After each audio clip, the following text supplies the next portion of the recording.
Hi అండి, welcome to my channel. Capsicum ఆలు కర్రీని ఎలా చేయాలో ఇప్పుడు చూపించబోతున్నాను. ఎప్పుడు ఒకేలా కాకుండా ఇలా ఒకసారి ట్రై చేయండి.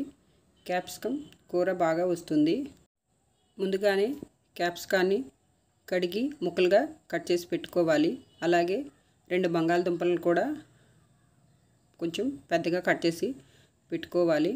ఇప్పుడు మీకు తెలుసా, నేనైతే పెళ్ళికి ముందు ఒక్కసారి కూడా క్యాప్సికమ్ తినలేదు.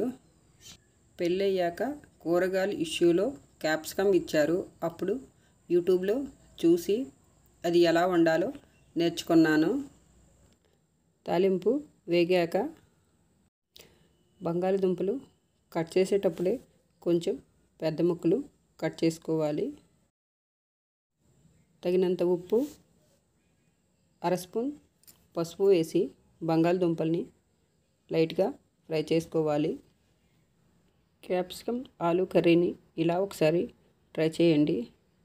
అన్నం రోటీలోకి చాలా టేస్టీగా వస్తుంది.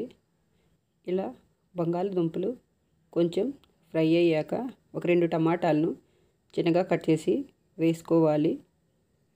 1 స్పూన్ కారం పొడి, 1 స్పూన్ గరం మసాలా వేసుకుని టమాటాలు మగ్గేంత వరకు మూత పెట్టి ఫ్రై చేసుకోవాలి.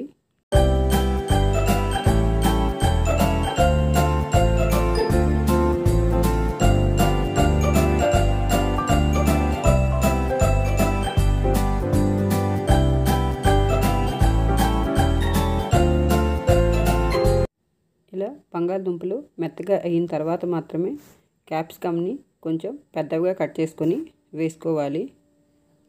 బంగాళదుంపలు ఎప్పుడైనా సరే ఉడికిన తర్వాత మాత్రమే క్యాప్సికాన్ని వేసుకోవాలి. తగినంత ఉప్పు వేసుకొని క్యాప్సికాన్ని మూత పెట్టి ఒక 10 నిమిషాల పాటు ఫ్రై చేసుకోవాలి. ఇలా ఒకసారి క్యాప్సికమ్ కర్రీని ట్రై చేయండి. చాలా బాగుంటుంది. ఈ వీడియో క్యాప్సికమ్ మరీ ఎక్కువ ఉడకనవసరం లేదు. ఇలా ఉంటే టేస్టీగా వస్తుంది.